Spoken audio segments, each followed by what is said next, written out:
Bienvenidos y bienvenidas a este su canal Cines de Arte y Autores. En esta ocasión nos vamos a dedicar al séptimo texto del libro ¿Qué es el cine?, de André Bazin. El texto se titula La evolución del lenguaje cinematográfico.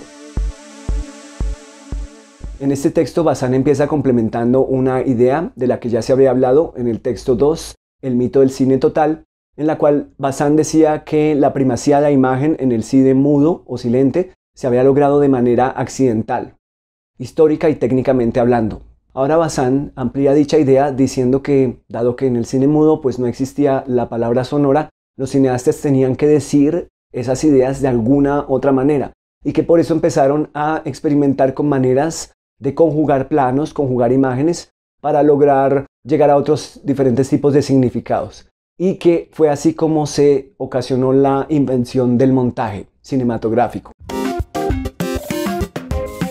Es así como Bazin elabora una idea muy interesante que seguramente ustedes han oído mencionar. Dice Bazin: sin ignorar la relatividad de la simplificación crítica que me imponen las dimensiones de este estudio y manteniéndola menos como realidad objetiva que como hipótesis de trabajo, distinguiría en el cine, desde 1920 a 1940, dos grandes tendencias opuestas: los directores que creen en la imagen y los que creen en la realidad.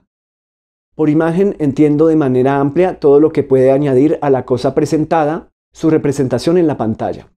Esta aportación es algo compleja, pero se puede reducir esencialmente a dos grupos de hechos: la plástica de la imagen y los recursos del montaje, que no es otra cosa que la organización de las imágenes en el tiempo. En la plástica hay que incluir el estilo del decorado y del maquillaje, y también, en cierta manera, el estilo de la interpretación, la iluminación naturalmente y, por fin, el encuadre cerrando la composición. Del montaje, que como es sabido proviene principalmente de las obras maestras de Griffith, André Malraux escribía en la Psychologie du cinéma que constituía el nacimiento del film como arte, lo que le distinguía verdaderamente de la simple fotografía animada, convirtiéndolo en un lenguaje. Recuerden la afirmación que hace Bazin al final del texto 1, la ontología de la imagen fotográfica, en la cual termina diciendo: el cine es un lenguaje. Recuerden, Bazin se está situando en ese periodo de 1920 a 1940, pero esta catalogación de los cineastas que creen en la imagen y los que creen en la realidad puede ser extensiva a otras épocas, incluida la época actual, ¿verdad? Continúa Bazin: el fraccionamiento de los planos no tiene otro objeto que analizar el suceso según la lógica material o dramática de la escena. Es precisamente su lógica lo que determina que este análisis pase inadvertido, ya que el espíritu del espectador se identifica con los puntos de vista que le propone el director porque están justificados por la geografía de la acción o el desplazamiento del interés dramático. A continuación, Bazin va a mencionar tres tipos de montaje bastante conocidos durante el cine mudo o silente, que fueron utilizados para decir lo que las palabras sonoras no podían decir en el momento. Primero, el montaje paralelo, en el cual la yuxtaposición de dos situaciones desarrolladas en distintos espacios y tiempo daba la impresión al espectador de que estaban teniendo lugar en el mismo momento. Segundo, el tipo de montaje que Bazin llama montaje acelerado, que podemos deducir por sus palabras, es aquella yuxtaposición de planos de corta duración para hacernos pensar que el tiempo está transcurriendo de manera más rápida. El tercer tipo de montaje es el montaje de atracciones, en el cual vamos a darle sentido a la imagen según lo que vimos en el plano inmediatamente anterior. En palabras de Bazin: finalmente, el montaje de atracciones, creado por Sergei Eisenstein y cuya descripción es menos sencilla, podría definirse aproximadamente como el refuerzo del sentido de una imagen por la yuxtaposición de otra imagen que no pertenece necesariamente al mismo acontecimiento. Como ejemplo para este montaje de atracciones, Bazin se refiere a los fuegos artificiales en la línea general de Eisenstein, los cuales suceden a la imagen del toro. Recuerden que también existen alusiones con los mismos fuegos artificiales en películas como To Catch a Thief de Alfred Hitchcock o Pierrot le Fou de Jean-Luc Godard. Complementa Bazin más adelante: la célebre experiencia de Kuleshov con el mismo plano de Mosjukin, cuya sonrisa parecía cambiar de sentido de acuerdo con la imagen que la precedía, resume perfectamente las propiedades del montaje. Los montajes de Kuleshov, de Eisenstein o de Gans no nos muestran el acontecimiento, aluden a él. Toman, sin duda, la mayor parte de sus elementos de la realidad que piensan describir, pero la significación final de la escena reside más en la organización de estos elementos que en su contenido objetivo. La materia del relato, sea cual sea el realismo individual de la imagen, nace esencialmente de estas relaciones. Mosjukin sonriente más niño muerto igual piedad. Es decir, un resultado abstracto cuyas primicias no están encerradas en ninguno de los elementos concretos. De la misma manera podemos imaginar unas muchachas más manzanas en flor igual esperanza. Las combinaciones son innumerables, pero todas tienen en común que sugieren la idea con la mediación de una metáfora o de una asociación de ideas. Así, entre el guión propiamente dicho, objeto último del relato, y la imagen bruta se intercala un catalizador, un transformador estético. El sentido no está en la imagen, es la sombra proyectada por el montaje sobre el plano de la conciencia del espectador. Entonces, recuerden ustedes los experimentos de Lev Kuleshov con el actor Mosjukin, llamado popularmente el efecto Kuleshov. Pueden encontrar esos videos en YouTube. Recuerden una famosa entrevista a Alfred Hitchcock en el que Hitchcock mismo explica este efecto Kuleshov, poniéndose él mismo como modelo. Ahora Bazin se va a referir a ese segundo grupo de realizadores que, según él, son los que no creen en la imagen sino en la realidad. Y habla de tres directores específicos que son Erich von Stroheim, Murnau y Flaherty. Dice, refiriéndose a ellos: el montaje no desempeña en sus films prácticamente ningún papel, a no ser el puramente negativo de eliminación, inevitablemente en una realidad demasiado abundante. La cámara no puede verlo todo a la vez, pero de aquello que elige ver se esfuerza al menos por no perderse nada. Lo que cuenta para Flaherty delante de Nanook cazando la foca es la relación entre Nanook y el animal, es el valor real de la espera. El montaje podría sugerirnos el tiempo. Flaherty se limita a mostrarnos la espera. La duración de la caza es la sustancia misma de la imagen, su objeto verdadero. En el film, este episodio está resuelto en un solo plano. ¿Negará a alguien que es precisamente por este hecho mucho más emocionante que un montaje de atracciones? Bueno, ya lo habíamos discutido en el texto anterior, el montaje prohibido, y también Bazin utilizaba este mismo ejemplo de Nanook el esquimal de Robert Flaherty, en el cual pues el montaje en esa escena específica quedaba totalmente prohibido, dado que teníamos que aproximarnos a el hecho sin intervenirlo y ver la duración que tiene el mismo hecho. Entonces, por tal razón no se podía hacer ningún corte. Y mucho menos un montaje de atracciones para relacionarlo con otra idea, con otra cosa que no estuviera presente en la situación misma. Acerca de Friedrich Murnau dice Bazin: más que por el tiempo, Murnau se interesa por la realidad del espacio dramático, igual en Nosferatu que en Amanecer. El montaje no juega un papel decisivo. Podría pensarse, por el contrario, que la plástica de la imagen la relaciona con un cierto expresionismo, pero sería una consideración superficial. La composición de su imagen no es nunca pictórica, no añade nada a la realidad, no la deforma. Se esfuerza por el contrario en poner de manifiesto sus estructuras profundas, en hacer aparecer las relaciones preexistentes que llegan a ser constitutivas del drama. Así en Tabú, la entrada de un barco en campo por la izquierda de la pantalla se identifica absolutamente con el destino, sin que Murnau falsifique en nada el realismo riguroso del film, rodado enteramente en decorados naturales. Y en relación a Erich von Stroheim agrega Bazin: pero es con toda seguridad Stroheim el más opuesto a la vez al expresionismo de la imagen y a los artificios del montaje. En él, la realidad confiesa su sentido como el sospechoso ante el interrogatorio incansable del comisario.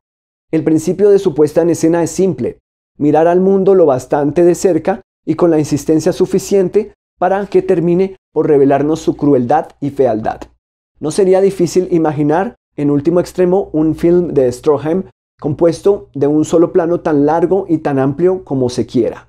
Recordemos que Bazin le dedica un libro al cine de la crueldad y Erich von Stroheim es uno de los cineastas de los cuales habla en esa obra. Recuerden que en las películas de Erich von Stroheim se muestra aquellas facetas oscuras de la condición humana, las pasiones más bajas, la crueldad, la mezquindad, y por eso Bazin se refiere a esa búsqueda de realismo como una búsqueda de verdades sin recurrir a los artificios o las alusiones que pueda referir el montaje. Se podría decir que esa crudeza necesita mostrarse tal y como es, sin ningún tipo de adornos o de alusiones. Bazin luego va a hablar de algunas cinematografías clave que tuvieron lugar entre 1930 y 1940. Eso lo va a llevar a él a elaborar una idea sobre el clasicismo en el cine, que es muy interesante, porque sabemos que en todas las otras artes existen periodos de clasicismo, pero dependiendo de cada arte, pues se van a dar en distintos lugares, en distintos tiempos y espacios durante la historia, y para el cine Bazin lo elabora de esta manera. En cuanto al fondo, grandes géneros con reglas bien elaboradas, capaces de contentar a un amplio público internacional y de interesar también a una élite cultivada con tal de que a priori no sea hostil al cine. En cuanto a la forma, estilos de fotografía y de planificación perfectamente claros y acordes con el asunto, una reconciliación total entre imagen y sonido. Volviendo a ver hoy films como Jezabel de William Wyler, La diligencia de John Ford o Le Jour se lève de Marcel Carné, se experimenta el sentimiento de un arte que ha encontrado su perfecto equilibrio, su forma, idea de expresión, y recíprocamente admiramos algunos temas dramáticos y morales a los que el cine no ha dado una existencia total, pero a los que por lo menos ha elevado a una grandeza y a una eficacia artística que no hubieran conocido sin él. En resumen, todas las características de la plenitud de un arte clásico. En este texto, Bazin se ocupa de la joven historia del cine y la divide en diferentes épocas para su estudio. Dice acerca de 1930 a 1940, parece haberse producido en todo el mundo y especialmente en América una cierta comunidad de expresión en el lenguaje cinematográfico. Se produce en Hollywood el triunfo de 5 o 6 grandes géneros que aseguran desde entonces su aplastante superioridad.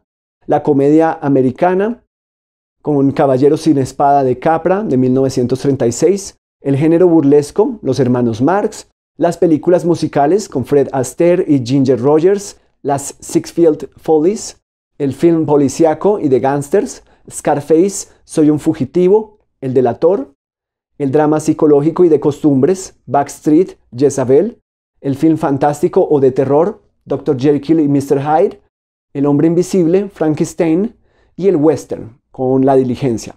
Para Bazin, las películas mencionadas son algo así como la película modelo de cada género. Agrega Bazin: la segunda cinematografía del mundo durante ese mismo periodo es sin duda la francesa.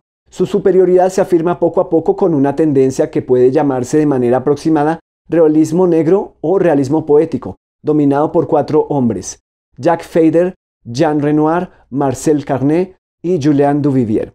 Como no me propongo adjudicar un palmarés, no nos sería útil detenernos sobre los cines soviéticos, inglés, alemán e italiano, en los que el periodo considerado es relativamente menos significativo que los 10 años siguientes.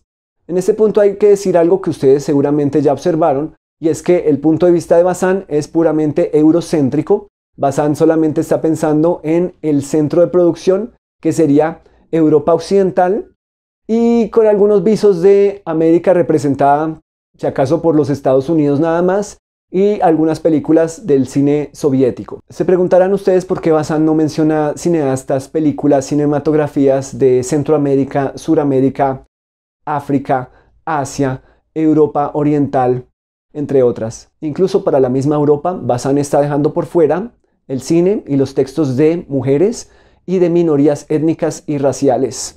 Como ustedes saben, solamente con el paso de los años y de las luchas por la diversidad cultural se van a ir alcanzando esta diversidad de miradas alrededor del cine y de las demás artes. Bazin nos va a hablar del avance técnico que significó la invención de la película pancromática y su posterior uso estandarizado en el mercado.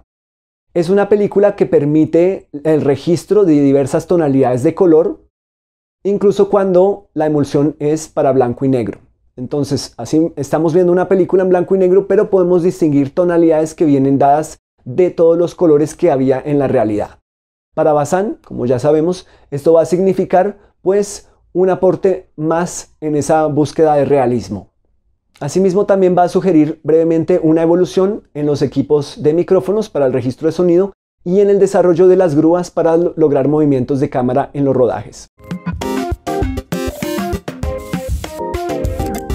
Bazán afirma que para finales de los años 30 se estandariza una forma de planificación a la que califica como analítica dramática. Esto es interesante porque para Bazán hay una forma de puesta en escena y de planificación que se está haciendo estándar en las industrias de la época. Dice Bazán, en 1938 se encuentra casi por todas partes el mismo género de planificación. Si llamamos un poco convencionalmente expresionista o simbolista el tipo de films mudos fundados sobre la plástica y los artificios de montaje, podríamos calificar la nueva forma del relato como analítica y dramática. Sea por ejemplo para utilizar uno de los elementos de la experiencia Kuleshov, una mesa servida y un pobre huésped hambriento. Podemos imaginar en 1936 la siguiente planificación. Primero, plano general encuadrando a la vez al actor y la mesa. Segundo, traveling hacia adelante que termina en un primer plano de la cara que expresa una mezcla de asombro y de deseo. Tercero, serie de primeros planos de los alimentos. Cuarto, vuelta a la persona, encuadrado de pie, que avanza lentamente hacia la cámara. Quinto, ligero traveling hacia atrás para permitir un plano americano del actor agarrando un muslo de pollo. Cualesquiera que sean las variantes imaginables de esta planificación, siempre tendrán algunos puntos comunes. Primero, la verosimilitud del espacio, donde el lugar del personaje estará siempre determinado, incluso cuando un primer plano elimine el decorado.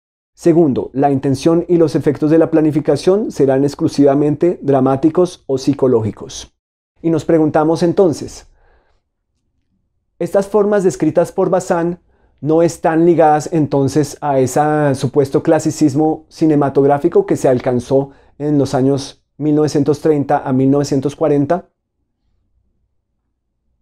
Agrega Bazán, en otros términos, representada sobre un teatro y vista desde una butaca de platea, esta escena tendría exactamente el mismo sentido, el acontecimiento continuaría existiendo objetivamente, los cambios en el punto de vista de la cámara no añaden nada, solo presentan la realidad de una manera más eficaz, por de pronto permitiendo verla mejor, después poniendo el acento sobre aquello que merece. Bazán sigue elaborando sobre esta misma idea de la estandarización de planificación, entonces dice, así, hacia 1938 los films, de hecho, estaban casi unánimemente planificados según los mismos principios. Cada historia era contada por una sucesión de planos cuyo número variaba relativamente poco, alrededor de 600. La técnica característica de esta planificación era el campo contra campo. En un diálogo, por ejemplo, la toma de vistas alternada según la lógica del texto de uno al otro interlocutor. Es este tipo de planificación que sirvió perfectamente a los mejores films de los años 30 a 1939, el que ha sido puesto en tela de juicio por la planificación en profundidad utilizada por Orson Welles y William Wyler. El texto se pone interesante porque Bazán empieza a hacer una comparación entre Jean Renoir y Orson Welles y su manera de planificar y de utilizar la profundidad de campo. Dice Bazán, ya Jean Renoir lo había comprendido perfectamente cuando escribía en 1938, es decir, después de La bestia humana y La gran ilusión y antes de La regla del juego. Cuanto más avanzo en mi oficio, más me siento inclinado a hacer una puesta en escena en profundidad con relación a la pantalla. Y cuando más lo hago, más renuncio a las confrontaciones entre dos actores cuidadosamente colocados delante de la cámara como ante un fotógrafo. Y en efecto, si se busca un precursor de Orson Welles, no es Louis Lumière o Zeca, sino Renoir. En Renoir, la búsqueda de la composición en profundidad corresponde efectivamente a una supresión parcial del montaje, reemplazado por frecuentes panorámicas y entradas en campo, todo lo cual supone un deseo de respetar la continuidad del espacio dramático y naturalmente también su duración. Según Bazán, Jean Renoir va a ser el precursor de aquellos planos secuencia con profundidad de campo del Ciudadano Kane de Orson Welles. Agrega Bazán luego. Basta comparar dos fotogramas realizados con la técnica de la profundidad de campo, uno de 1910 y otro de un film de Welles o de Wyler, para comprender viendo la imagen, incluso separada del film, que su función es completamente distinta. El encuadre de 1910 se identifica prácticamente con el cuarto muro, ausente del escenario teatral, o al menos en exteriores, con el mejor punto de vista sobre la acción, mientras que el decorado, la iluminación y el ángulo dan a la segunda puesta en escena una legibilidad diferente. Sobre la superficie en pantalla, el director y el operador han sabido organizar un tablero dramático en el que ningún detalle está excluido. Pueden encontrarse los ejemplos más claros, si no los más originales, en La Loba de William Wyler, en donde la puesta en escena alcanza un rigor de diagrama. En Wells, la sobrecarga barroca hace que el análisis resulte más complejo. La colocación de un objeto con relación a los personajes es tal que el espectador no puede escapar a su significación. Significación que en el montaje habría detallado con una serie de planos sucesivos. ¿Qué nos está diciendo Bazin? Que los distintos planos en profundidad, más cerca, un poco más lejos, un poco más lejos, un poco más lejos, un poco más lejos, un poco más lejos, pueden dar también cuenta de niveles de significación. Y si ponemos unos personajes en el fondo y un objeto en el frente, en los planos más cercanos a la cámara, podemos dar cuenta de otros niveles de significación diferentes a los cuales se hubieran logrado separando, fragmentando diversos elementos en distintos planos.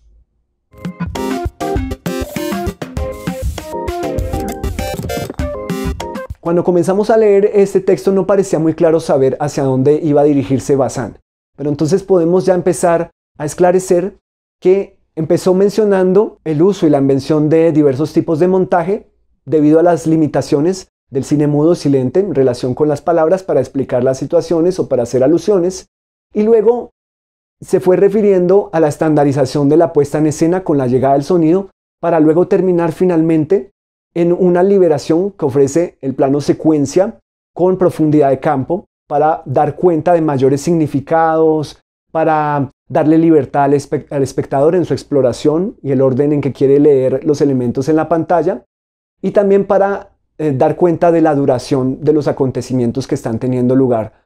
Agrega Bazin: sería evidentemente absurdo negar los progresos decisivos que el uso del montaje ha aportado al lenguaje de la pantalla, pero también es cierto que han sido obtenidos a costa de otros valores no menos específicamente cinematográficos.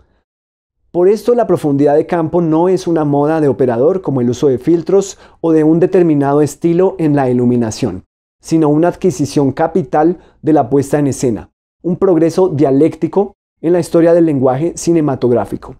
Y esto no es solo un progreso formal. La profundidad de campo bien utilizada no es solo una manera más económica, más simple y más sutil a la vez de hacer resaltar una escena, sino que afecta, junto con las estructuras del lenguaje cinematográfico, a las relaciones intelectuales del espectador con la imagen y modifica por tanto el sentido del espectáculo. Se saldría del propósito de este artículo el analizar las modalidades psicológicas de estas relaciones y sus consecuencias estéticas, pero puede bastar el hacer notar grosso modo 2 puntos. Primero, que la profundidad de campo coloca al espectador en una relación con la imagen más próxima de la que tiene con la realidad. Resulta por tanto justo decir que, independientemente del contenido mismo y la imagen, su estructura es más realista. Bueno, en este punto detengámonos, preguntémosle a Bazin ¿por qué? ¿Por qué dices que va a ser más realista? ¿Por qué más realista? Bueno, posiblemente Bazin se está refiriendo a que en la realidad posiblemente estamos viendo en perspectiva, en simultaneidad, en profundidad todo el tiempo. Si es así, cuando vamos por una calle no solo vemos en un plano, sino que vemos diferentes capas y planos de profundidad, ¿verdad? Vemos toda una simultaneidad de acciones y sobre eso da cuenta también los planos secuencias y la profundidad de campo, la acción simultánea en profundidad de campo. Esta puede ser una de las razones, pero los invito a pensar a ustedes en otras maneras por las cuales la profundidad de campo y el uso del plano secuencia con diferentes niveles y valores de profundidad nos pueden dar una mayor cuenta de la realidad.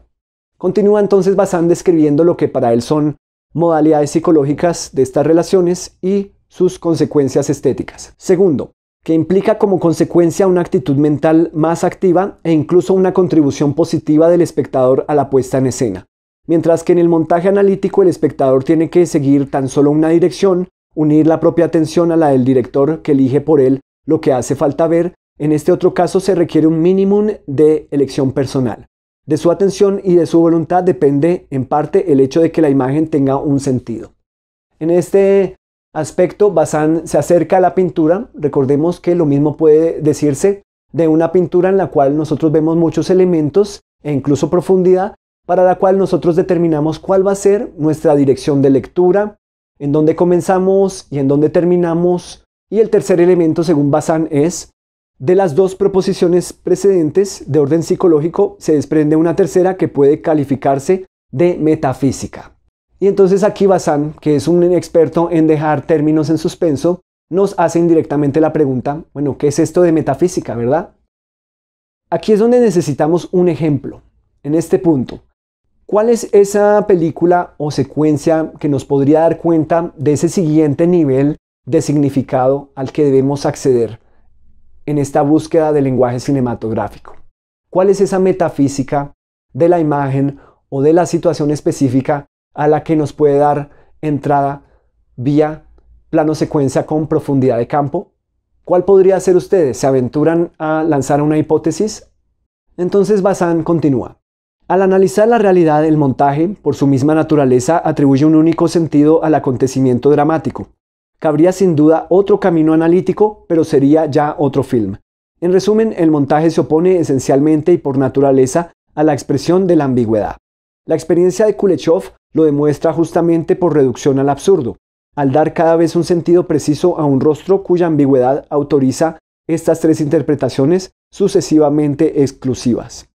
La profundidad de campo reintroduce la ambigüedad en la estructura de la imagen, sino como una necesidad. Los films de Wyler no tienen prácticamente nada ambiguos, al menos como una posibilidad.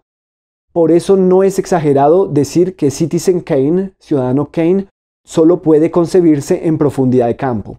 La incertidumbre en la que se permanece acerca de la clave espiritual y de la interpretación de la historia está desde el principio inscrita en la estructura de la imagen. Y no es que Welles se prohíba a sí mismo el recurso a los procedimientos expresionistas del montaje, sino que justamente su utilización episódica entre los planos secuencia en profundidad de campo les da un sentido nuevo. Volvamos ahí. Está usando Bazán términos de espiritualidad y metafísica, relacionándolos con la experiencia que se vive al apreciar el plano secuencia con profundidad de campo. Eso nos hace pensar en un nombre, se llama Andrei Tarkovsky, lo vamos a ver en el futuro. ¿Será la clave que está buscando Bazán para relacionar metafísica con espiritualidad? ¿Con ese esculpir en el tiempo? ¿Con el desarrollo de los procesos en el tiempo? ¿Con una experiencia incluso de trascendencia en el tiempo? ¿Una experiencia de inmersión que nos hace ser partícipes o que nos hace ser parte de la imagen, ser parte del tiempo, entrar en la obra, hacer parte de ella, moverse en la obra, vivir el tiempo de la obra, ser trasladados al espacio, tiempo y mundo de la obra? ¿Es esa la entrada a esta definición de espiritualidad y metafísica usada por Bazán? ¿Encontraremos la respuesta en Bazán o quizás en otros cineastas que vendrán años después, como Andrei Tarkovsky? Y ya al finalizar este texto, Bazán menciona el neorrealismo italiano. Dice Bazán, en Paisaggi en Alemania año cero de Roberto Rossellini y Ladrón de bicicletas de Vittorio De Sica, el neorrealismo italiano se opone a las formas anteriores del realismo cinematográfico por la renuncia a todo expresionismo y en particular por la total ausencia de efectos debidos al montaje. Como en Orson Welles, y a pesar de las diferencias de estilo, el neorrealismo tiende a devolver al film el sentido de la ambigüedad de lo real. La preocupación de Rossellini ante el rostro del niño en Alemania año cero es justamente la inversa de la de Kuleshov ante el primer plano de Mosjukin. Se trata de conservar su misterio. Que la evolución neorrealista no parezca traducirse en principio, como en América, por una revolución en la técnica de la planificación, no debe inducirnos a error. Los medios son diversos, pero se persigue el mismo fin. Los de Rossellini y de Sica son menos espectaculares, pero van también dirigidos a reducir al montaje a la nada y a proyectar en la pantalla la verdadera continuidad de la realidad. Cesare Sabatini sueña con filmar 90 minutos de la vida de un hombre al que no le pasa nada. El más esteta de los neorrealistas, Luchino Visconti, mostraba por lo demás tan claramente como Wells la intención fundamental de su estilo en La Terra Trema, un film casi únicamente compuesto de planos secuencia en los que la preocupación por abrazar la totalidad de la escena se traducía en la profundidad de campo y en unas interminables panorámicas. El texto hasta el momento ha sido muy interesante, pese a todo el eurocentrismo. Nos ha dado una imagen muy abuelo de pájaro de todo lo que ocurrió en esta joven historia del cine, en aquellos países y culturas, pero depende de ustedes como espectadores el encontrar las excepciones a la regla, el contar la historia de otra manera, en tratar de hacer arqueología del cine, ver otras películas en otras culturas, en otros espacios, en otras lógicas que quizás pudieran contradecir a Bazin, ¿verdad? Sabemos que no todos los cine mudos o silentes fueron iguales, se están redescubriendo películas de aquellas épocas. Es posible que aparezcan alguna que pueda contradecir a Bazin en cuanto al uso del montaje, en cuanto al uso del plano secuencia, y pueda cambiar cierta manera de ver la historia desde ese punto de vista. Para finalizar, Bazin hace una síntesis de todo lo dicho en el artículo y se refiere a Alfred Hitchcock como la figura capaz de tomar elementos tanto de una como de la otra orilla, ¿cierto? Dice, relacionado con él, dice, el repertorio estilístico de un director como Hitchcock, por ejemplo, se extiende en una amplia gama que va desde la potencia del documento bruto a las sobreimpresiones y a los primerísimos planos.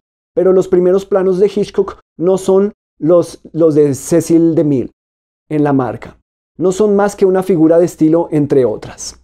Es interesante porque en la figura de Hitchcock está aquel cineasta que es capaz de usar de igual manera el montaje, la fragmentación de planos, los montajes de atracciones, así como el plano secuencia con profundidad de campo sin ningún problema.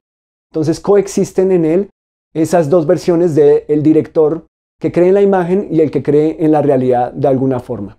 Sin embargo, Bazin prácticamente va a sugerir que estas operaciones en Hitchcock no son otra cosa que una figura de estilo.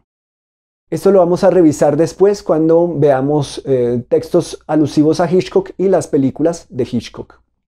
Bazin finaliza con el siguiente párrafo haciendo una especie de síntesis y de todas formas yendo un poco más allá. Dice Bazin: en los tiempos del cine mudo el montaje evocaba lo que el realizador quería decir. En 1938 la planificación describía. Hoy, en fin, puede decirse que el director escribe directamente en cine. La imagen, su estructura plástica, su organización en el tiempo, precisamente porque se apoya en un realismo mucho mayor, dispone así de muchos más medios para dar inflexiones y modificar desde dentro la realidad. El cineasta ya no es solo un competidor del pintor o del dramaturgo, sino que ha llegado a igualarse con el novelista. Y así Bazin, experto en dejar términos en suspenso, nos da con estas últimas palabras el germen de lo que va a ser la nueva ola francesa. Así pues, terminamos el texto La evolución del lenguaje cinematográfico. Muchas gracias por su atención. Los espero en el próximo video, aquí en su canal Cines de Arte y Autores.